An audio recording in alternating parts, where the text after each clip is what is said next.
परिचय। क्या तुम दिल्ली में यमुना नदी के किनारे गए हो? नहीं मैम। हाँ मैम, मैं एक बार गया हूँ, लेकिन मैम नदी के किनारे बहुत खराब बदबू थी और वो बहुत गंदी भी थी। हाँ गौरव, तुम बिल्कुल सही हो। यमुना इस समय भारत की सबसे अधिक प्रदूषित नदी है, लेकिन पहले ये स्वच्छ थी, किंतु अब हमारी गतिविधियों ने इसे प्रदूषित कर दिया है तथा ये गंदी दिखती है। मैम, हम किस प्रकार इस नदी को प्रदूषित कर रहे हैं? हमारी बहुत सी गतिविधियां, जैसे प्लास्टिक के थैले फेंकना, कारों से होने वाला प्रदूषण, औद्योगिक कचरा डालना, इसकी स्वच्छता को क्षति पहुंचाते हैं। आओ इन्हें और हमारे पर्यावरण पर इनके प्रभावों के बारे में विस्तार से जानें। उद्देश्य। इस पाठ के अंत में आप निम्न करने में सक्षम हो जाएंगे: पर्यावरण को परिभाषित करने और इसके सजीव और निर्जीव कारकों की सूची बनाना, परितंत्र की अवधारणा, उसके घटकों और जैव घटकों के समूहकरण की चर्चा करना, एक दूसरे के पोषक जीवों की श्रृंखला यानी आहार श्रृंखला और जाल बनाना, मानवीय गतिविधियां किस प्रकार हमारे पर्यावरण के लिए खतरा बन गई हैं, इनका वर्णन करना। पारितंत्र। पारितंत्र किसी क्षेत्र में सभी पौधों, जंतुओं तथा सूक्ष्म जीवों के साथ पर्यावरण के सभी अजैव भौतिक घटकों की अन्योन्य क्रिया से बना एक प्राकृतिक तंत्र होता है। पारितंत्र के अवयव। पारितंत्र निम्न दो अवयवों से बनता है: जैव घटक, जिनमें सभी जीव सम्मिलित होते हैं। अजैव घटक में सम्मिलित हैं भौतिक कारक जैसे धूप, ताप, रासायनिक कारण जैसे खनिज पदार्थ, मृदा की नमी इत्यादि। पारितंत्र के प्रकार। पारितंत्र के प्रकार। पारितंत्र के दो प्रकार हैं: प्राकृतिक पारितंत्र, वन, रेगिस्तान, घास के मैदान, पर्वत इत्यादि। कृत्रिम पारितंत्र, पार्क, बगीचे, अनाज के खेत, चिड़ियाघर इत्यादि। पारितंत्र के जैव घटकों का वर्गीकरण। हमारे पर्यावरण के जैव घटकों को मुख्यतः 3 समूहों में विभक्त किया जा सकता है: उत्पादक, उपभोक्ता, अपघटक। उत्पादक ऐसे जीव जैसे पौधे होते हैं जो अकार्बनिक यौगिकों से कार्बनिक यौगिक का उत्पादन करते हैं। उपभोक्ता ऐसे जीव होते हैं जो दूसरे जीवों से पोषक पदार्थ ग्रहण करते हैं। अपघटक सूक्ष्म जीव होते हैं जो मृत पौधों एवं जंतुओं का अपघटन करते हैं। वे मृदा में उपस्थित जटिल कार्बनिक पदार्थों का सरल अकार्बनिक पदार्थों में अपमार्जन करते हैं, जिनका पौधों द्वारा पुनः प्रयोग होता है। आहार श्रृंखला।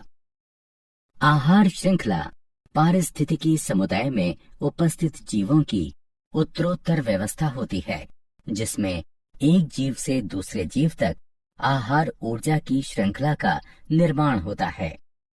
इस श्रृंखला का प्रत्येक जीव अपने नीचे के जीव पर आहार के लिए निर्भर होता है और बदले में उसके ऊपर का जीव उसे आहार बनाता है।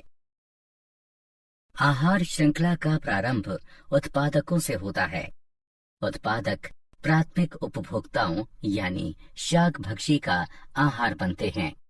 वे द्वितीय उपभोक्ता यानी मांसभक्षी का आहार बनते हैं और उनमें से कुछ तृतीय उपभोक्ता यानी श्रृंखला में सबसे ऊपर स्थित मांसभक्षी का आहार बनते हैं। पोषी स्तर। आहार श्रृंखला का पोषी स्तर। आहार श्रृंखला का प्रत्येक चरण जिसमें आहार ऊर्जा का स्थानांतरण होता है उसे पोषी स्तर कहते हैं। प्रथम पोषी स्तर में उत्पादक होते हैं। द्वितीय पोषी स्तर में प्राथमिक उपभोक्ता होते हैं।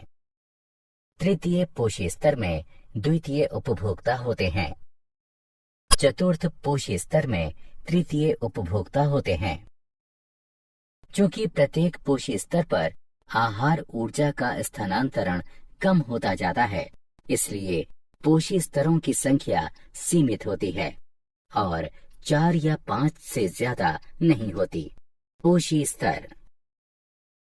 आहार श्रृंखला की पोषी स्तर में ऊर्जा का प्रवाह।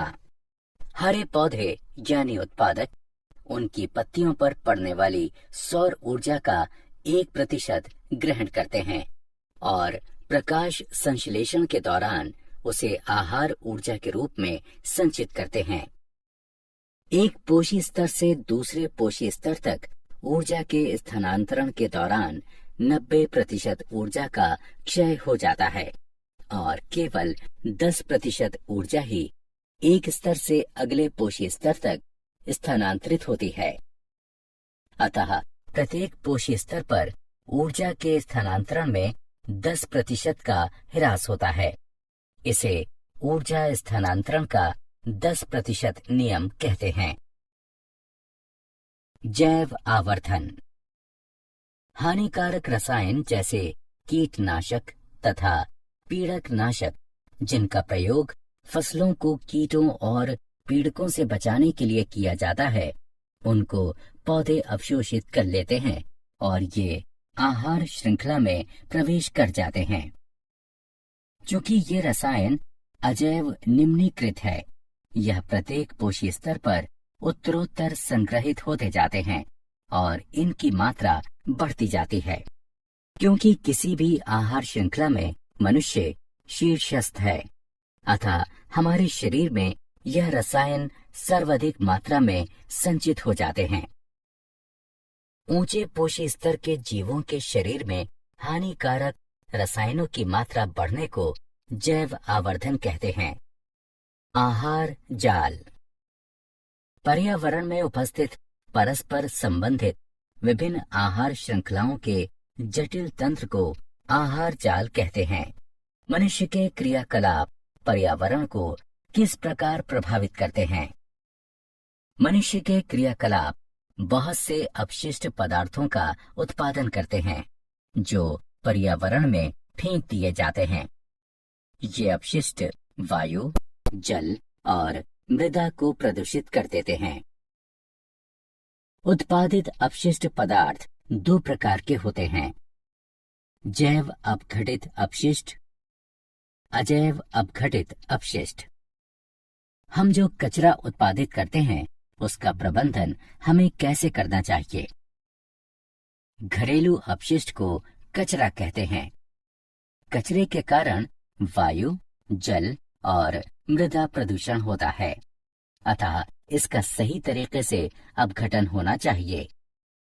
कचरे के अपघटन की कुछ विधियां निम्न हैं: भूमि भराव, पुनर्चक्रण, बायोगैस और खाद का उत्पादन, कूड़ा खाद की तैयारी, भस्मीकरण, अपशिष्ट शोधन संयंत्र, वायुमंडल में ओजोन की परत का अपक्षय। वायुमंडल में ओजोन की परत का अपक्षय। ओजोन यानी O3 के अणु ऑक्सीजन के 3 परमाणुओं से बनते हैं।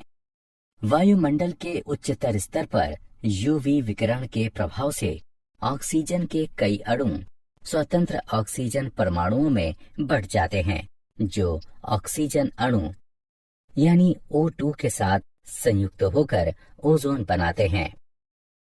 वायुमंडल के ऊपरी स्तर में उपस्थित ओजोन की परत सूर्य से आने वाले हानिकारक यूवी विकिरण से पृथ्वी की रक्षा करती है।